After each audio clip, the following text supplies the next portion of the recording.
Buenas noches, buenos días, buenas tardes. Bienvenidos a esta otra emisión de su programa Desde la Raíz. Saludamos como siempre con un enorme cariño a Frauke y a Jesús de Radio Numancia, que acoge este programa todos los sábados de las 9 a las 10 de la noche, con retransmisión los domingos a partir de las 8 de la noche por Sin Línea MX. Un abrazo también enorme a todos los compañeros de Sin Línea MX, esta gran plataforma informativa. Y bueno, le doy la más cálida bienvenida a mi querido cotitular, Fernando Valdivia, que ya lo tenemos desde Bolivia. Fer, gusto de tenerte aquí otra vez. Muy buenas noches. Buenas noches para todos, en especial un saludo a Frauke y a Jesús, que como tú bien lo dices, nos dan esta hospitalidad que nos permite contactarnos con tanta gente hermosa. Muchas gracias, Fer. El día de hoy, como ya lo habíamos anunciado en el promocional, tenemos un tema importantísimo, importantísimo, que es los organismos autónomos, entre comillas, y el despojo a la nación.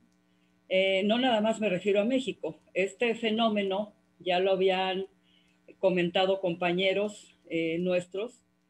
Este fenómeno de la derecha, del conservadurismo, no es privativo de México. Ocurre en América Latina, en nuestra América, ocurre en el mundo. En realidad, el comportamiento del conservadurismo es muy similar en todas las latitudes. Claro, cada país con sus características muy particulares, pero el comportamiento es el mismo. En realidad, de lo que se trata es de despojo, de saqueo, de abuso y de una absoluta impunidad. Y para eso ha sido muy creativo el conservadurismo. Se ha encargado de crear organizaciones autónomas, ya hablaremos de ellas, ONGs, a las que financian, por ejemplo, el gobierno norteamericano, algunos gobiernos europeos, supuestamente para que la sociedad se exprese con toda libertad y no sea víctima del poder en turno, ¿no? Básicamente esa es la justificación, pero en realidad lo que ha sucedido en el mundo y ha tenido detrás a la famosa CIA, a la USAID, a la NED, estos organismos que pertenecen al gobierno de los Estados Unidos y que se encargan de financiar agrupaciones que prácticamente van a golpear los gobiernos que le estorban a los poderes fácticos, a las grandes transnacionales acostumbradas a apoderarse de lo que no es suyo. Entonces, hoy particularmente tenemos varios organismos en México. Ya nos dirás tú, Fer, tu experiencia en Bolivia. Siempre es importantísimo que en la patria grande, los países con gobiernos progresistas, compartamos experiencias. Siempre se aprende de la experiencia. Y bueno, aquí en México, el primer organismo descrito como autónomo fue creado por Salinas de Gortari. Estoy hablando del neoliberalismo abierto hacia acá. Fue creado en octubre de 1990 con el nombre de Instituto Federal Electoral. Ya posteriormente Peña Nieto le cambió Instituto Nacional Electoral, pero en realidad es exactamente lo mismo. Se describe como autónomo, aunque es mi convicción, leyendo, analizando la historia, de que el Instituto Federal Electoral fue planeado en consenso con el consenso y con el consenso de Washington. Es decir, para simular una democracia que no iba a existir, con un organismo supuestamente garante del respeto a la voluntad popular que no iba a ocurrir, precisamente para vender el neoliberalismo, así como se vendió a la Comisión Nacional de Derechos Humanos. Entonces, vamos a hablar más a detalle de lo que ha sido el INE, la COFETEL, la COFESE, el INAI, todas estas sopas de letras que tienen una característica fundamental: simulación. La palabra simulación las describe de cuerpo entero. Y el día de hoy logré hacer contacto, mi querido Fer, con un líder del Frente Nacional Obradorista que desde antier estos miembros de este frente se apostaron a las afueras del Instituto Nacional Electoral porque prácticamente, o sea, ya sin ningún decoro, sin disimular absolutamente nada, se han convertido en un jugador más de la oposición, del conservadurismo, de la ultraderecha, que quiere regresar por sus fueros y quieren derrocar el gobierno del presidente Andrés Manuel López Obrador, con todo el descaro, sin que medie ningún intento de ocultar a donde quieren llegar. Esto es muy preocupante. Entonces voy a tener una entrevista, espero que se logre, con este líder, pero esto es muy importante porque lo que se está exigiendo es que se destituya al consejero presidente y a le decimos acólito, monaguillo, correveidile, Ciro Murayama. Este par se ha encargado de constituirse en un suprapoder por encima del Congreso Federal, por encima de la presidencia y por encima de los tres poderes de una república. Y eso es verdaderamente intolerable. Entonces los ciudadanos dijeron, ya basta. Y están apostados frente al instituto, cerrando las entradas, no dejando ingresar a ningún funcionario y solamente dejando salir a los trabajadores, ¿no? Así está el panorama en este México nuestro de hoy, teniendo en puerta una elección tan trascendental como la que tendremos el 6 de junio próximo. Adelante, mi querido Fer. Patricia, sin duda alguna que el gobierno de Estados Unidos se vale de una serie de instituciones que ha creado o propiciado para intervenir abiertamente o disimuladamente en los asuntos internos de nuestros países. Lo que sucede en México a través del INE no nos causa ninguna extrañeza porque sin duda esa mano tiene la finalidad de obstaculizar la expresión de la voluntad popular al momento de hacer la votación y no solamente en ese momento, sino luego en el escrutinio y posterior definición de resultados. Esto no es nuevo. En América Latina tenemos una tristísima experiencia, en Centroamérica, en Honduras particularmente, donde se llevaron a cabo procesos verdaderamente fraudulentos ante los cuales la OEA mantuvo un estruendoso silencio. En el caso boliviano, ustedes saben muy bien, ha sido ya muy comentado este asunto, se ha dado también una situación similar que hoy por hoy ha quedado cada vez más develada como una intencionalidad política que tuvo la finalidad de derrocar a un gobierno democráticamente elegido y por supuesto luego incidir en el resultado electoral que podría darse en las elecciones que estaban convocadas. Sin embargo, creemos nosotros que la voluntad popular fue más fuerte en nuestro caso y pudo imponer por una arrolladora y contundente victoria la verdad de los hechos. Creo que este es un elemento que debemos destacar, que no es algo nuevo, no es solamente propio de México, sino que es una artimaña de la que se va a valer en todo momento Estados Unidos para precisamente hacer prevalecer sus intereses. Podríamos citar un conjunto de ejemplos, me limitaré a señalar uno más, el caso de Venezuela. Allí permanentemente Estados Unidos ha desacreditado a ese sistema electoral que, sin embargo, inclusive organizaciones relativamente independientes que actúan en Estados Unidos, como la Fundación Jimmy Carter, han confirmado la idoneidad y el transparente manejo del proceso electoral a cargo de ese organismo en Venezuela. Sin embargo, Estados Unidos en diferentes ocasiones y con sus aliados europeos ha tratado de deslegitimar este poder electoral precisamente porque los resultados no van acorde a sus intereses y a sus expectativas. Absolutamente cierto. Yo te lo digo como ciudadana mexicana, estuve presente en la elección en el en 2018 estuve en Venezuela, aquel 20 de mayo en que hubo elecciones en Venezuela y tuve oportunidad de constatar la certeza, el blindaje de ese sistema electoral que es de los mejores en el mundo.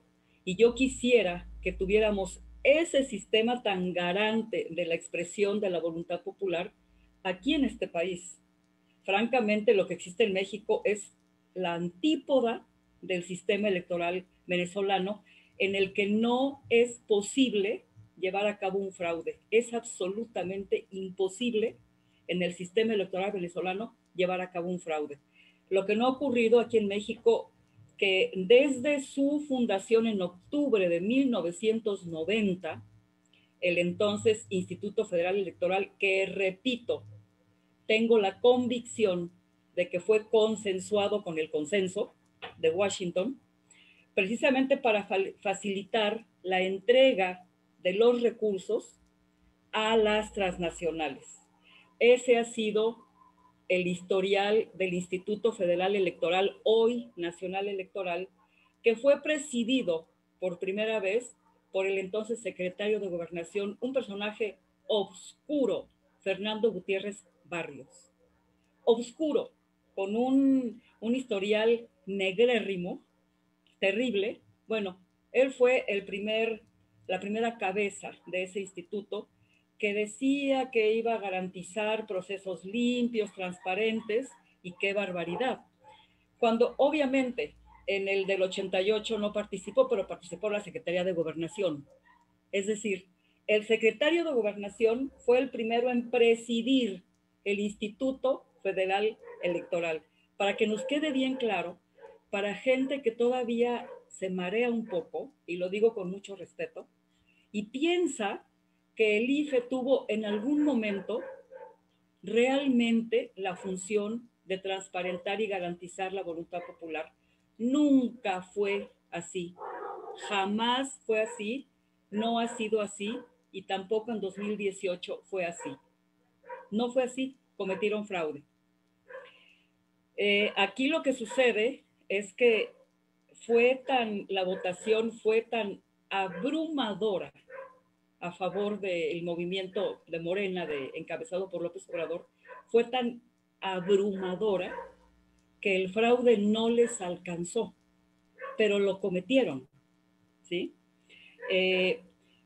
Este es el primer instituto autónomo, se dice que es autónomo, pero para los ciudadanos que hemos padecido el actuar faccioso, parcial, inmensamente corrupto del IFE, ahora INE, sabemos que nunca ha sido autónomo de los poderes fácticos, nunca ha sido independiente de los poderes fácticos, ha sido un instrumento de los poderes fácticos para que en México casi se destruyeran los pilares de la economía mexicana, que han sido la Comisión Federal de Electricidad y Petróleos Mexicanos y demás rubros, digamos, de los que depende la economía de un país, ¿no? En este caso de México. Así ha sido esta historia, mi querido Fer, imagínate nada más. Y ahora tenemos a ciudadanos apostados afuera del INE, exigiendo que abandonen este par, estas dos estrellas marineras, digamos, este par que ha convertido al INE en la cosa más descarada de la que tengamos historia, y mira que la historia del INE es bastante oprobiosa.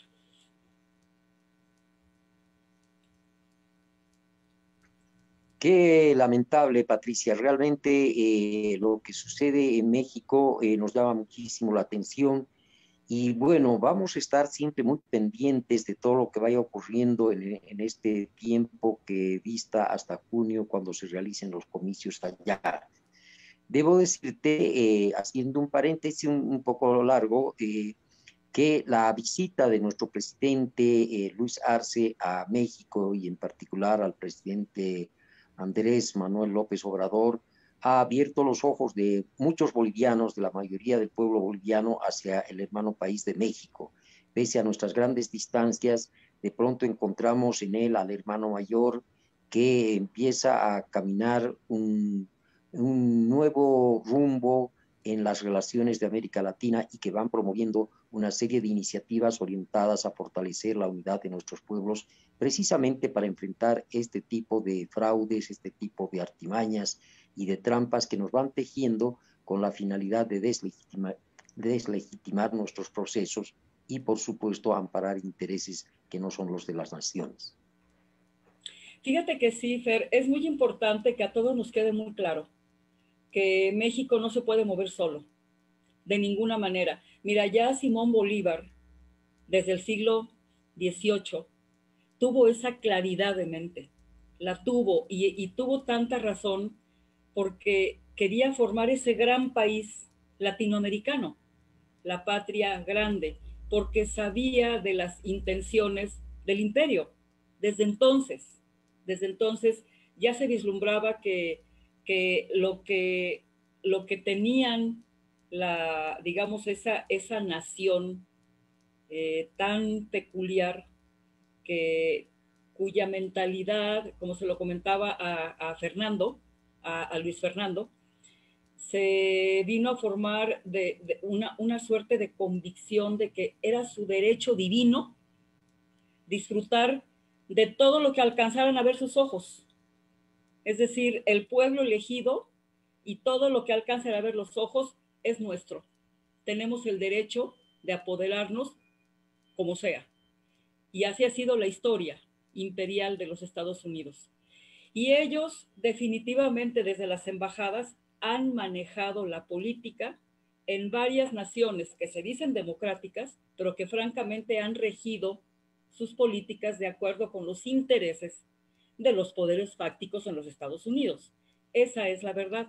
Y han sido las embajadas, la USAID, la NED, la CIA, las que han coparticipado en este proyecto de apoderamiento de todo lo que alcancen a ver sus ojos y más allá, ¿sí?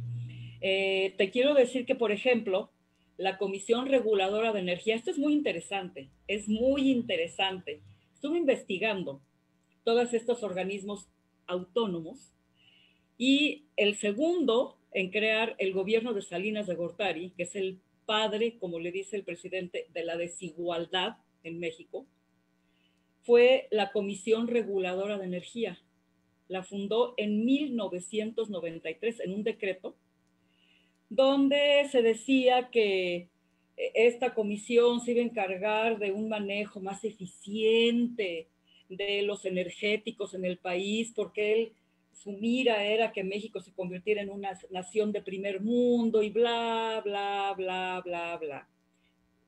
Y crea este organismo autónomo, entre comillas, y lo que empieza a hacer este organismo es participar en un paulatino desmantelamiento de la empresa fundada por Lázaro Cárdenas, ¿sí? En 1938, Petróleos Mexicanos, nacionalizando nuestro petróleo y convirtiendo a México en una nación boyante que tuvo un buen crecimiento hasta del 6%, y convirtiendo a Pemex en la empresa número 10 de toda América, todo el continente, y la número 30 en importancia a nivel mundial. Poderosísima esa empresa de petróleos mexicanos. Bueno, crean este organismo autónomo, independiente, y empieza la paulatina destrucción, el desmantelamiento de Pemex, y posteriormente vendría el desmantelamiento y el intento de destruir empresas como Ferrocarriles Nacionales de México y después la Comisión Federal de Electricidad, y así el neoliberalismo se fue carcomiendo la riqueza nacional y dejando en la indefensión, en la miseria más absoluta, ¿a qué te gusta? Más de la mitad de la población mexicana. Esos organismos autónomos, por eso el programa lo titulamos Los organismos autónomos y el saqueo, el despojo a la nación. Así ha sido, Fer. Y yo me imagino que cosas parecidas han ocurrido en América Latina.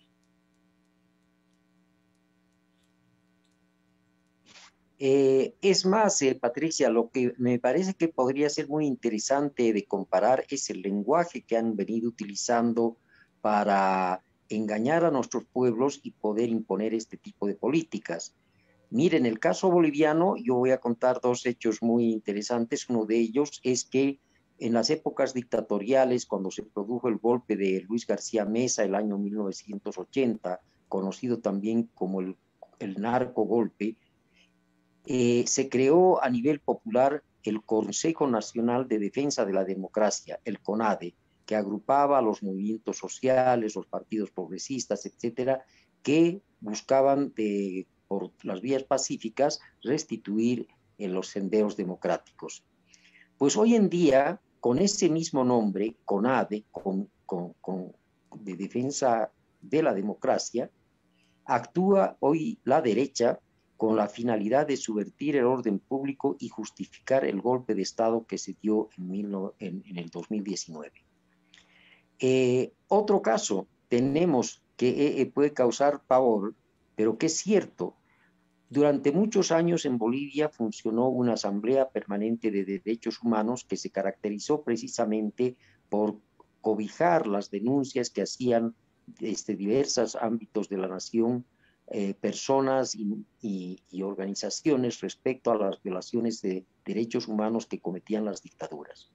Pues hoy en día, esta Asamblea Permanente de Derechos Humanos, cooptada por la derecha y por supuesto financiada por Estados Unidos, ha declarado hace pocos días su indignación por los procesos de justicia que se están llevando a cabo contra los golpistas y los autores de las masacres en el país, señalando que se estarían violando los derechos fundamentales de esos acusados. Fíjate tú, salen en defensa de los asesinos y utilizan el lenguaje con el que estos organismos de defensa de derechos humanos, reitero, fueron creados. Entonces, me parece que es un elemento muy interesante que podamos ir analizando también cuál es el lenguaje y de qué ropaje se reviste este tipo de instituciones para poder tener vigencia y para poder engañar a nuestros pueblos. Fíjate que celebro mucho que hayas traído esto a colación, Fer, porque no solamente me voy a referir a la CRE, a la Comisión Reguladora de Energía, al IFE y ahora INE, también nombré a la Comisión Nacional de Derechos Humanos. Igualito, o sea, una absoluta simulación de una comisión que se encargó de encubrir violaciones de derechos humanos brutales, salvajes, y se encargó de entregar un premio a una torturadora, a una secuestradora, a una mujer sociópata empleada por los gobiernos de Fox, pero principalmente de Calderón y posteriormente de Peña, para llevar a cabo todo tipo de atrocidades. Una mujer íntimamente ligada a Genaro García Luna. Esa fue hasta 2018 la Comisión Nacional de Derechos Humanos.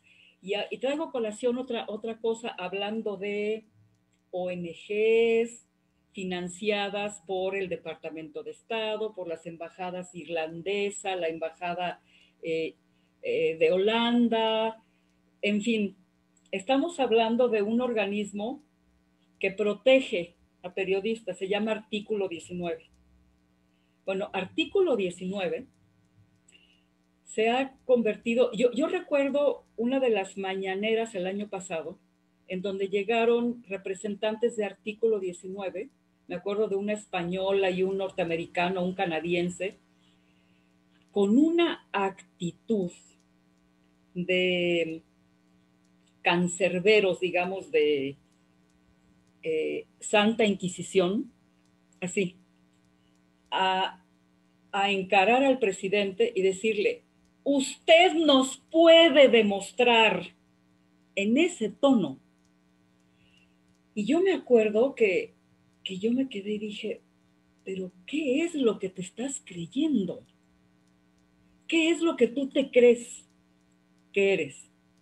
Que vienes aquí a la colonia mexicana vienes de la metrópoli ibérica, vienes a la colonia mexicana a interpelar ¿a quién?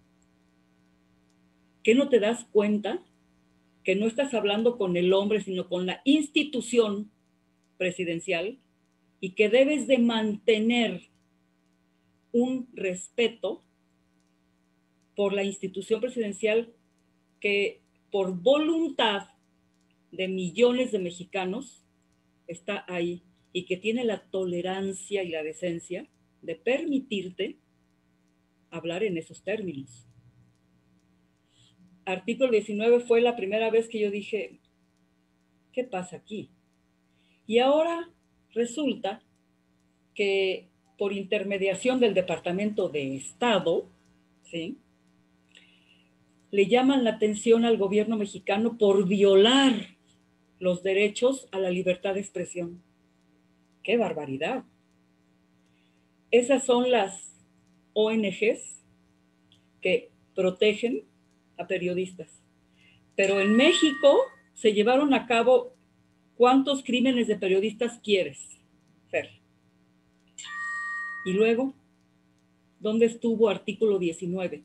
Y ahora lanzan, y con esto cierro, y después retomo el tema, porque muchos millones de mexicanos estamos indignados, porque ahora dos periodistas defendidas por el presidente, ¿sí?, cuya libertad de expresión ha sido absolutamente respetada, ahora se lanzan en contra del gobierno, hablando, voy a decirlo así, necedad y media. Una de ellas le echó en cara al presidente, se llama Anabel Hernández, que ha sufrido una transformación, ha sufrido un inflamiento del ego como pocas veces he visto en un periodista. Algo de locura. Diciendo que ella, cuando fue amenazada, ¿sí?, desde que ejercía su actividad, una actividad que ciertamente muy, muy valiosa, eso es indiscutible, ¿por qué el presidente no abogó por ella? ¿Tú sabes dónde andaba el presidente? El presidente andaba en su natal Tabasco, cerrando, ¿qué te gusta?, 19 pozos de petróleos mexicanos porque habían contaminado las tierras de campesinos y el presidente exigía que se indemnizara a esos campesinos. O sea, desde entonces el presidente andaba peleando contra el fraude en Tabasco, andaba denunciando las corruptelas, es decir, y ella le reclama al presidente como si lo único que tuviera que hacer un líder a nivel nacional es decir, la señora Anabel Hernández, por favor, no le vayan a hacer nada. Bueno, eso se lo reclamó al presidente y dijo, y sin embargo, artículo 19 sí me defendió. El presidente no tiene ningún derecho a decir que artículo 19 está siendo financiada por la USAID, por la NED, por el Departamento de Estado y tiene ligas con uno de los empresarios más agresivos contra Andrés Manuel López Obrador, que se llama Claudio X González, presidente o accionista de una de las transnacionales más poderosas que se llama Kimberly-Clark. Fíjate cómo está el teje-maneje, mediático es. En México, mi querido Fer, y con esto cierro esta intervención, se está llevando a cabo, ya está en curso, un golpe multifrontal contra este gobierno, mediático, electorero, jurídico, empresarial y politiquero. Multifrontal, mediático, pero por supuesto, o sea, todos así, todos como una jauría, sopiloteando, o sea, juntándose, ¿sí?, apostándole a que este gobierno no continúe construyendo la soberanía de este país, rescatándola, si es que alguna vez la tuvimos. Adelante. Mira, qué interesante lo que señalas, porque al parecer son procesos que se van dando de manera simultánea en nuestros países. Acá en Bolivia hace unos días ha estallado un gran escándalo que ha involucrado a periodistas venales que se han corrompido y que se han vendido por unas monedas a la dictadura de Áñez en el pasado reciente. La modalidad ha sido develada, era la contratación de multimillonarias consultorías para hacer aspectos, cuestiones banales, ¿no? Pero lo importante era que te pagaban y te pagaban bien. Y tú como periodista obviamente tenías que convertirte en repetidor del libreto que salía ni siquiera del Ministerio de Gobierno de esa dictadura, sino desde los asesores de la Embajada norteamericana. Deberé decirte que esto no es una frase hecha. Un señor de nombre Eric Foronda, con experiencia en comunicación, era precisamente el encargado de la Embajada norteamericana para la cuestión de prensa. Y ese fue el principal asesor de Yanine Áñez cuando ésta estuvo al frente de gobierno. Ya podrás tú tomar en cuenta qué tipo de ligazones se dieron a partir de esa presencia de un asesor que no era gratuito y que seguramente parte de su sueldo lo pagaba la embajada norteamericana. Pues bien, en el plano mediático, ¿qué fue lo que impuso este señor? Fue un discurso orientado a confundir a la opinión pública y señalar que lo que había ocurrido en Bolivia había sido una sucesión constitucional y no un golpe de Estado. Hoy en día, ese mismo discurso trata de ser posicionado por los grandes medios de comunicación afines al gobierno de Estados Unidos acá en Bolivia, precisamente con la finalidad de evitar o paliar de alguna manera lo que se prevé van a ser las sanciones de la justicia por los crímenes, atrocidades, negociados, corruptelas, latrocinios que ha cometido esta banda de delincuentes. Por supuesto, los medios juegan ahí un papel extraordinariamente vital, desde la elección de los términos que se deben utilizar para trasladar los mensajes al público, hasta los contenidos definitivos que deben ser prohibidos o autorizados con esa misma finalidad. Entonces yo creo que esta experiencia boliviana debe ser aprovechada en México para denunciar abiertamente el papel sedicioso, comprometido con la subversión que tienen estos grandes medios que no son asexuales, tienen nombre y apellido y responden a intereses muy particulares. Definitivamente, fíjate que en otros programas yo he hablado de los pasteles envenenados, porque mira, tenemos a un Loret de Mola, tenemos a un Joaquín López Dóriga, tenemos a un Broso, a un Víctor Trujillo, que, de los cuales ya sabemos qué esperar.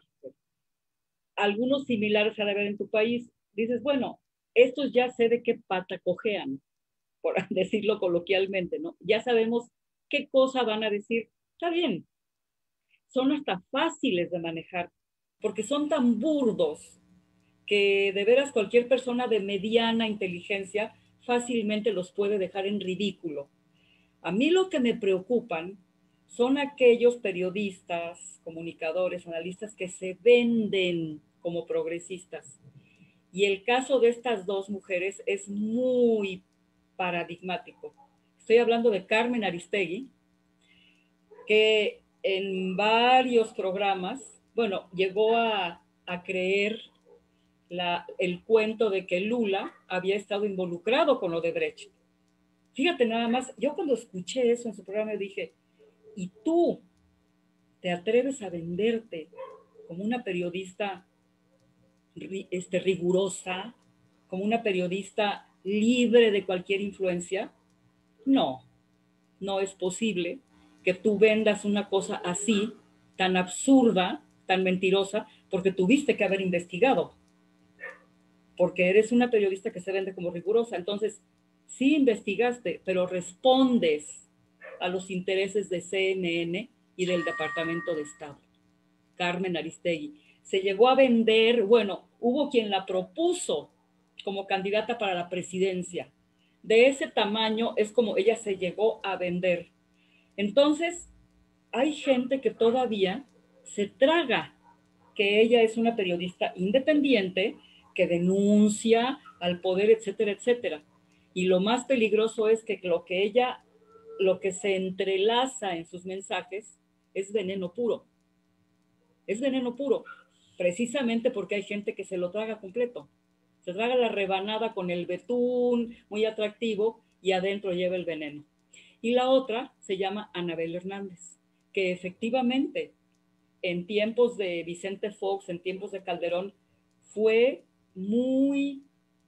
Ella tuvo mucho que ver en desnudar quién era realmente García Luna y quién era Calderón. No fue la única, pero ciertamente sus investigaciones fueron muy profundas, publicó libros, pero ahora resulta que acusa al presidente de, de no respetar la libertad de expresión, acusa de estar ligado con el cártel más importante de drogas en México. Fíjate nada más, yo cuando lo escuché dije, a ti ya te llegaron al precio.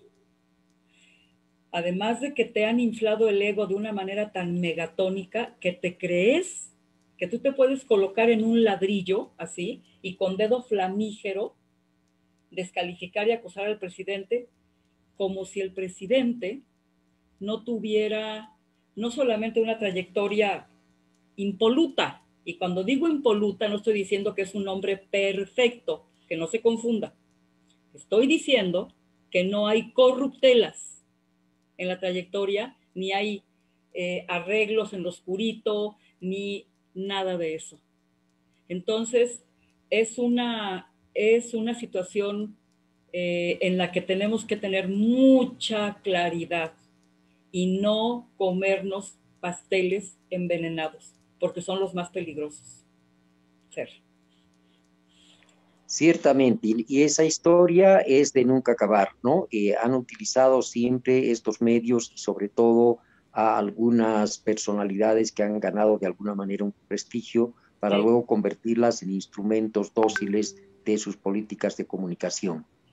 Mira, yo recuerdo, por ejemplo, la vez que tuve ese asombro, pero que luego lo transformé en una risotada, fue cuando la revista Fortune, que tiene la fama de ser extraordinariamente seria, mencionaba a Fidel Castro entre los 20 hombres más ricos del mundo. Imagínate tú, exactamente igual que tú reaccioné, ¿no? Es decir, ¿quién va a creer ese cuento, es decir, ese absurdo, cuando tú ves a estos nuestros gobernantes que pues han hecho de su vida una suerte de apostolado, es decir, han hecho una renuncia íntima, de convicción a las riquezas, a la vanidad, a la ostentación, etcétera, ¿no? Por ejemplo, en mi país a Evo Morales se le puede acusar de cualquier cosa, pero pensar que él se ha enriquecido ilícitamente, que ha hecho una gran fortuna, en absoluto, ¿no? Y luego está el San Benito de narcotráfico. Sin duda alguna, es uno de los elementos que tienden a generar desconfianza y sobre todo a manchar la honra de una personalidad como el caso del presidente mexicano. Lo han utilizado de manera permanente. Yo creo que el tema de narcotráfico es un arma que manejan los norteamericanos con una precisión absoluta y en ese sentido no van a vacilar en mancillar a quien sea con la finalidad de ir engrosando el arsenal de desprestigio que luego dé pie a una situación ya de golpe blando o de golpe duro, como se presente mejor la ocasión, para destituir o desalojar del poder a estos gobiernos o a estos presidentes que constituyen sin duda un peligro para sus propios intereses. Me refiero a los intereses de esas grandes transnacionales que en definitiva son el poder mundial. Los otros, los presidentes de Estados Unidos, yo al fin entendí qué querían decir con aquello de administración Trump, administración Obama o la administración Biden. Son eso, administradores del poder que tienen las transnacionales y los hombres más ricos del planeta para imponer su voluntad. Y en ese empeño no van a vacilar en utilizar cualquier método por muy reñido que esté con la moral. Fíjate que sí, ahorita que hablas de la palabra administración, me parece muy curioso que la famosa DEA tenga esa denominación, Drug Enforcement Administration. O sea, la administración que se encarga de la implementación de las drogas. Imagínate nada más, pero yendo más allá, mira, lo que antes era el demonio, digamos, el espanto del comunismo, después lo convirtieron en el terrorismo. Ellos, ellos inventaron el terrorismo. Ellos han financiado cuanto grupo terrorista ha existido en el mundo y que se ha encargado de intentar desestabilizar gobiernos. Ahí tienes a ISIS en Siria, ahí tienes a Al Qaeda, financiado por el Departamento de Estado, por la CIA.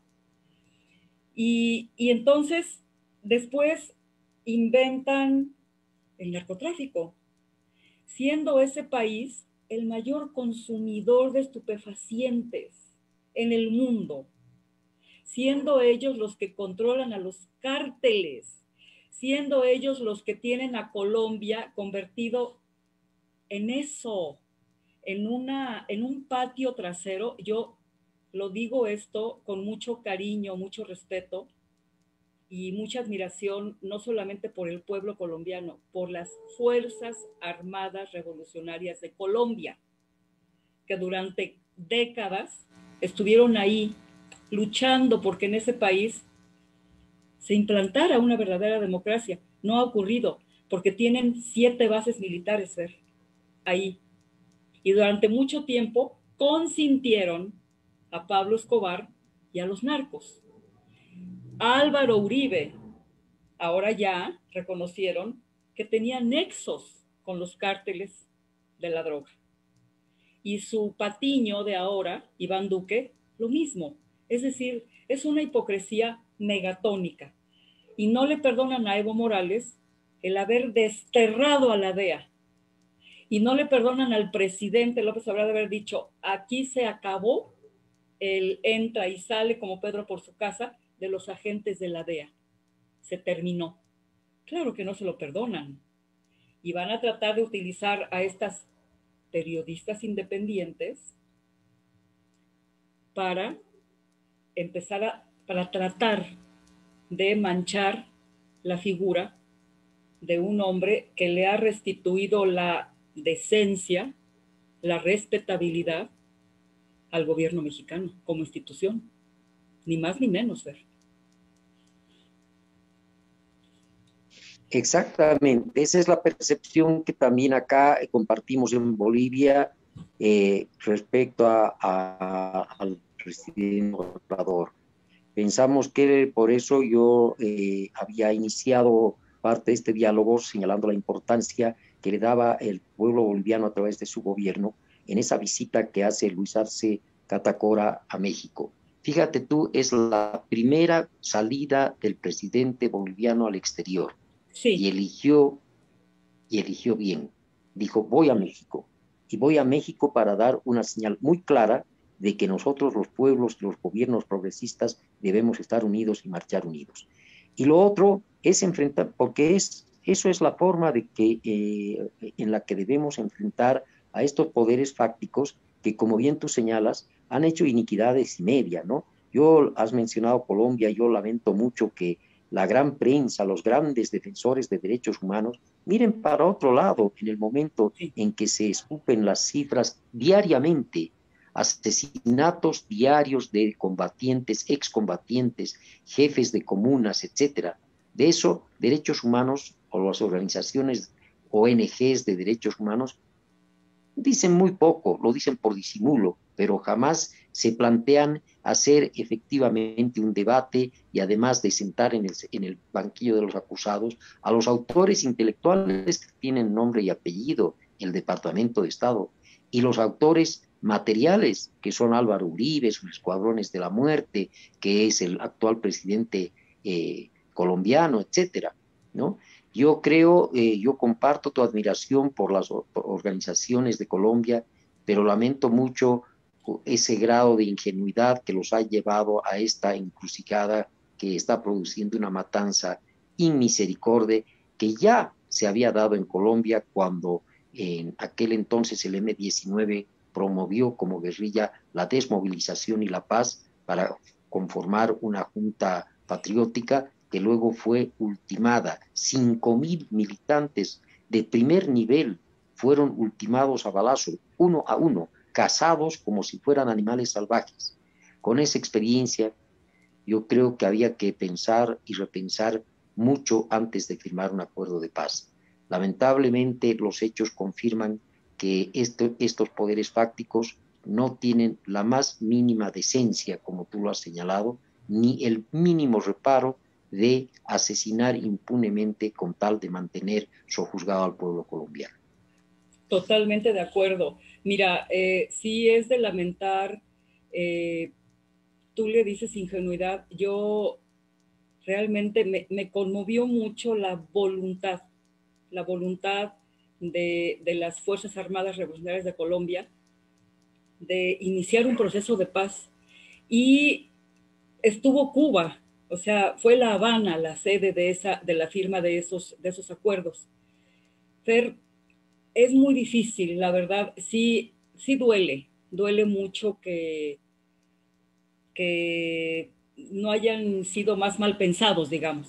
Pero lo que yo reconozco en las FARC es una voluntad muy admirable de, de ya no prolongar esa reguero de sangre que de todas maneras, como tú lo dices, se está llevando a cabo porque están masacrando a los miembros de las FARC, que se supone que tenían ya carta, digamos que tenían garantías para participar en un proceso incluso de elecciones, o sea, pero no se les ha permitido, siguen matando líderes campesinos, siguen tendiéndoles trampas, ¿no? Es algo verdaderamente monstruoso, monstruoso, que, que la flamante alta comisionada de las Naciones Unidas no ha tenido la decencia de condenar.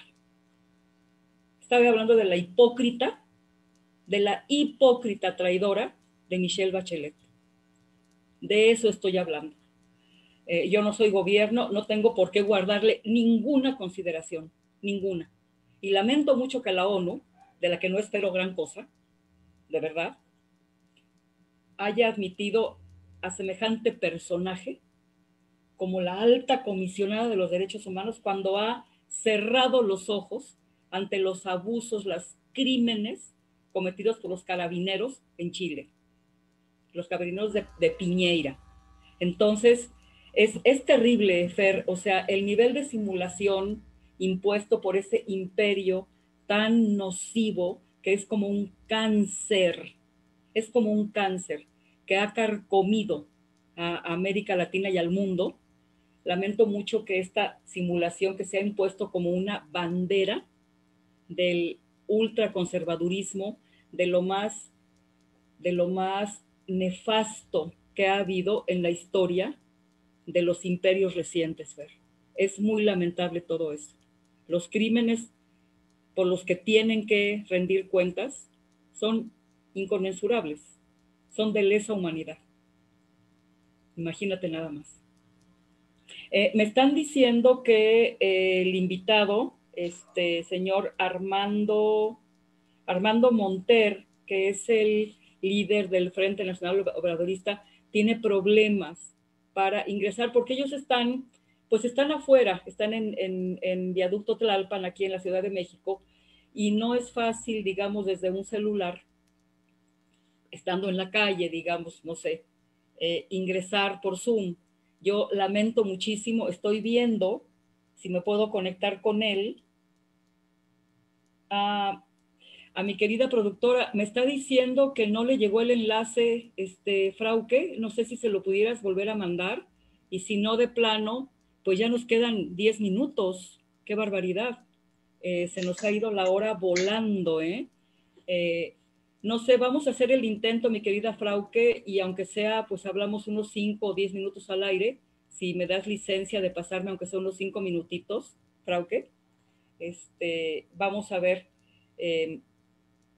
Qué barbaridad, qué lástima, porque yo quería que fuera con video.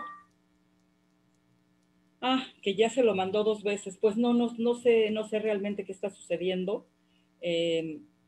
Mi querido Fer, te paso el micrófono mientras, deja ver si establezco, aunque sea una comunicación de audio por teléfono con este señor Armando Monter, es el líder de el Frente Nacional Obradorista. Adelante, mi querido Fer. Gracias, Patti. Bueno, sí, yo creo que deberíamos continuar un poco analizando este papel que van cumpliendo algunos organismos internacionales. Y mira, resulta realmente curioso cómo esta persona, Michelle Bachelet, que tenía razones incluso personales. Su padre fue asesinado por la dictadura de Pinochet para poder desarrollar una labor precisamente de esclarecimiento de los crímenes que se cometieron no solo en su país, sino en América Latina, al amparo del tristemente célebre Plan Cóndor. De pronto deviene en ser parte del establishment y convertirse con su silencio, con sus miradas hacia otros lados, en una virtual cómplice de todas estas atrocidades.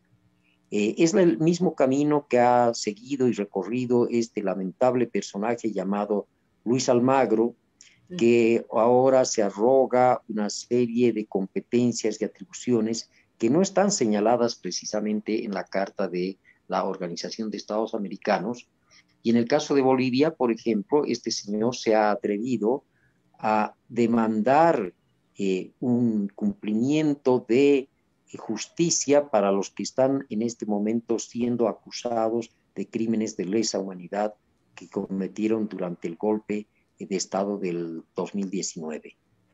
Es decir, mantuvo un silencio absoluto con relación a las víctimas que sí fueron víctimas de la injusticia, de la arbitrariedad, de la prepotencia en un gobierno de facto, pero que para ellos nunca hubo una palabra ni de consuelo ni de esperanza de poder repararles los graves daños que sufrieron.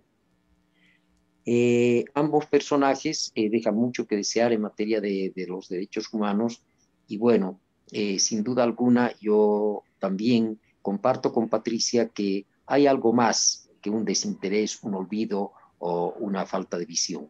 Yo creo que acá se responde a determinados intereses que han condicionado de una manera muy eficiente el accionar de estos organismos y también de estos personajes.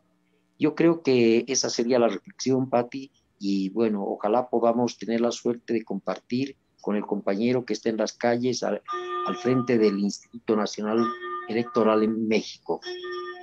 Adelante, Patricia. Sí, muchas gracias. Déjame intentar, si no tengo pues la oportunidad de platicar con él, pues lo voy a lamentar mucho, pero hicimos hasta lo imposible. Frauke le mandó en 2 ocasiones el vínculo para que ingresara. Seguramente no le es posible. Sí, ya no sé, se ha de ver complicado el compañero, pero bueno, ellos se quejaban de que, no, bueno, ni modo. Ellos se quejaban de que había poca cobertura, pues uno se las quiere dar y bueno, en fin. Yo sí quiero decir esto. Vamos a mandar un saludo a todos los ciudadanos que tuvieron la entereza, digamos, la valentía de colocarse afuera de ese instituto tan desacreditado y esperemos que llegue a buen puerto, que renuncien, que sean destituidos y que sean sometidos a juicio político y posteriormente juicio penal, Lorenzo Córdoba Vianello y Ciro Murayama, por todos los delitos que han cometido en contra del pueblo de México. Porque quiero decir algo que ya he dicho en otros programas. El IFE, ahora INE, es directamente responsable, es corresponsable, junto con Vicente Fox, junto con Felipe Calderón, junto con Ernesto Zedillo y junto con Enrique Peña Nieto, no solamente de la casi destrucción del país, de la destrucción, casi destrucción de las empresas pilares de la economía mexicana, que son CFE y Pemex, sino de múltiples crímenes de lesa humanidad. ¿Por qué?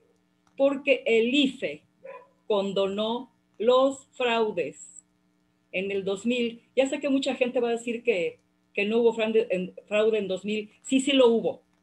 Muy disimulado, disfrazado de democracia, donde un señor Woldenberg era el líder en ese entonces del IFE, un hipócrita que ya sabía que iba a llegar Vicente Fox y que permitió la actuación de agentes extranjeros cuando perfectamente claro la ley constitucional prohíbe la participación de agentes extranjeros en política mexicana electoral, política mexicana. Entonces, llegó Vicente Fox, continuó la destrucción. Llega Felipe Calderón y aparte de continuar la destrucción de la economía mexicana, se le atribuyen 60,000 muertes y 100,000 desaparecidos y unas atrocidades sin nombre. Unas atrocidades sin nombre. Y posteriormente Peña Nieto, mira, aquí está. Armando, buenas noches. Hola, muy buenas noches. Pues qué pena que no pudiste entrar por video, pero adelante, Armando, platícanos cómo va todo el plantón que han mantenido ustedes desde antier, pues con mucha valentía, con mucha firmeza. Estamos aquí con mi querido cotitular, el periodista boliviano, Fernando Valdivia, y nos están escuchando muchísimas personas dentro y fuera de México.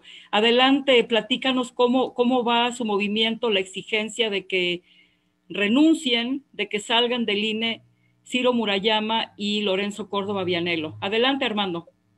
Sí, muchas gracias. Pues antes que nada agradecerte por el espacio y pues mandarle un saludo combativo, fraterno a todas las personas que nos están escuchando.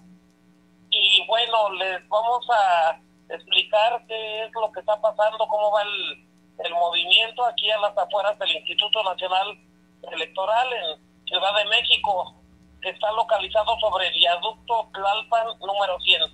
Bueno, pues decidimos un grupo de compañeros venir a plantarnos de forma indefinida aquí a las afueras del INE, porque hemos visto que aparte de que no se han hecho las cosas bien por muchos años, pues vimos que pretenden hacer de nueva cuenta un fraude. ¿Y por qué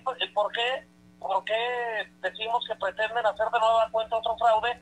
Porque para nadie es un secreto que ya le habían robado las elecciones 2 veces a nuestro ahora presidente de México, licenciado Andrés Manuel López Obrador, y también por lo que pasó recientemente en Coahuila y en el estado de Hidalgo, a donde se llevó a cabo un fraude de una gran magnitud, a donde el Instituto Nacional Electoral dijo que no pasaba nada, que las elecciones habían sido limpias, cuando contamos con muchísima evidencia al respecto. Y pues lo mismo de siempre, a nuestros escritos no se les hizo caso. El pueblo está en total estado de indefensión por parte del Instituto Nacional Electoral y por el Instituto Estatal Electoral en el estado de Hidalgo.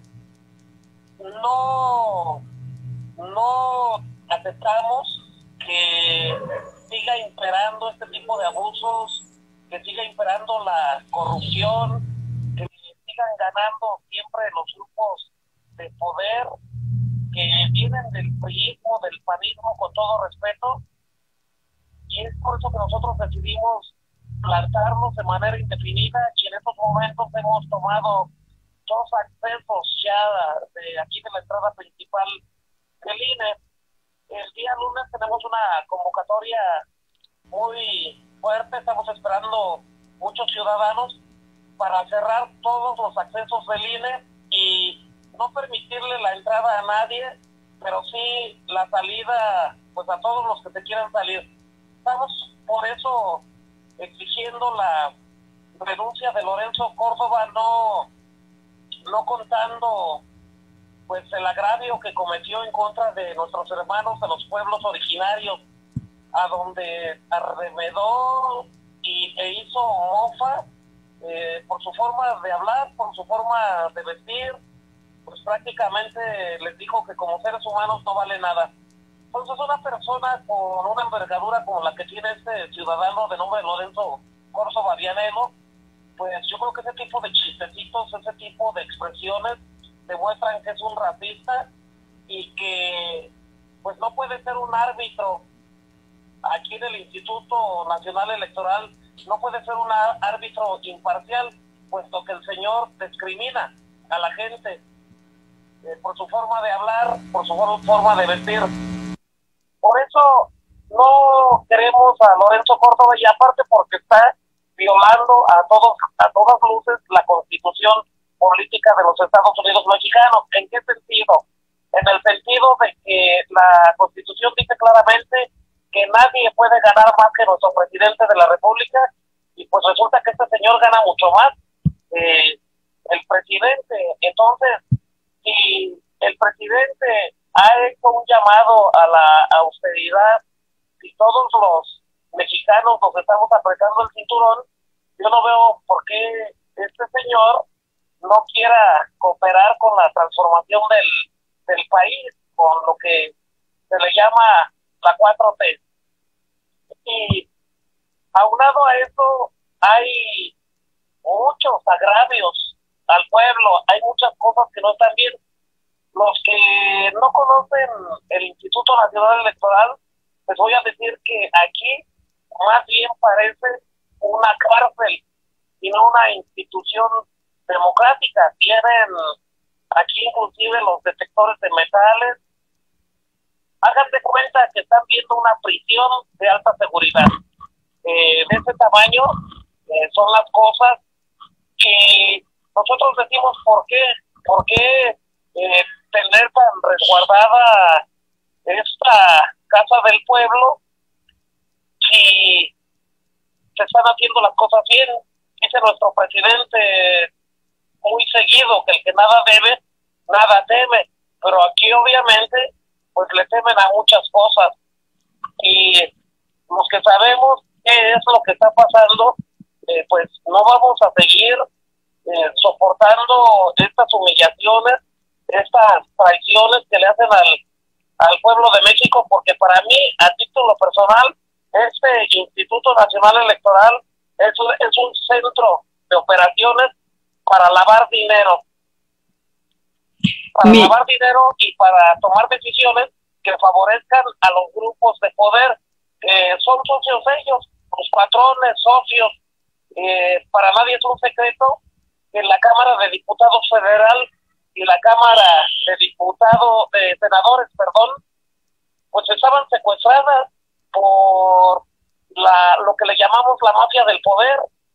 Ya se descubrió todo el dinero que le daban a los diputados de ese entonces y a los senadores, pues para que aprobaran yo le llamo reformas estructurales, porque de reforma no tenían nada y de estructurales menos. Mi estimado Armando, estamos un poquito ya rebasados del programa, pero te vamos a escuchar por 5 minutos más con la promesa de que vas a tener una participación mucho más amplia en posteriores programas.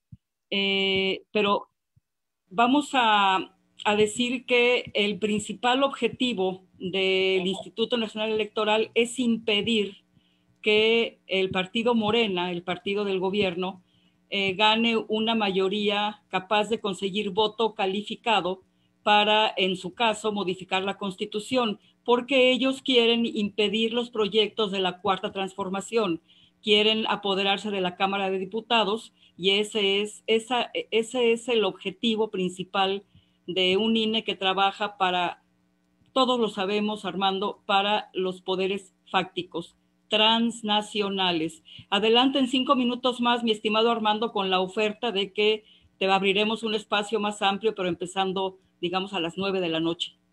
Adelante. Claro que sí, y una disculpa de antemano porque estábamos teniendo un poco de problemas con la conexión, pero qué bueno que pues me tomaron la llamada telefónica, y bueno, el chiste es pasar la información. Respecto a lo que acabas de hacer mención, tienes toda la razón. Lo que ellos quieren es definitivamente apoderarse de la Cámara de Diputados para pues detener en definitiva todos los proyectos que pues están llevando a cabo lo que llamamos la Cuarta Transformación. Para eso van y eso quieren, y por eso están echando mano de todo su aparato, tanto mediático como pues aquí del Instituto Nacional Electoral.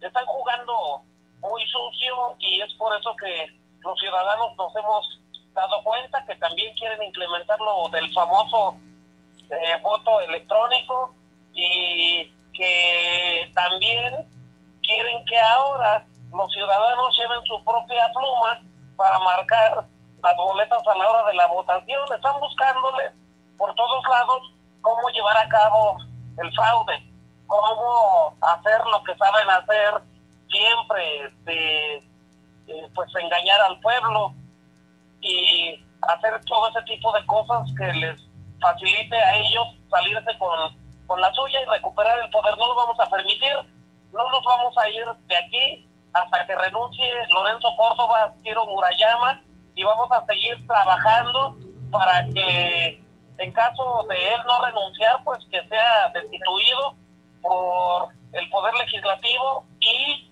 que se le lleve a juicio político. Queremos que si se le encuentran cosas, pues que también devuelva lo robado. Sabemos que sí, pero ya ves cómo se blindan estos tipos. Y pues esos serían mis comentarios. Si tienen alguna pregunta, adelante, aquí estoy, a la orden. Muchísimas gracias, Armando. Mi querido Fer, no sé si tengas alguna pregunta, alguna palabra para Armando Monter. Solamente expresarle nuestra solidaridad y plena identificación con los postulados de transparentar el poder electoral en México. Adelante, compañeros.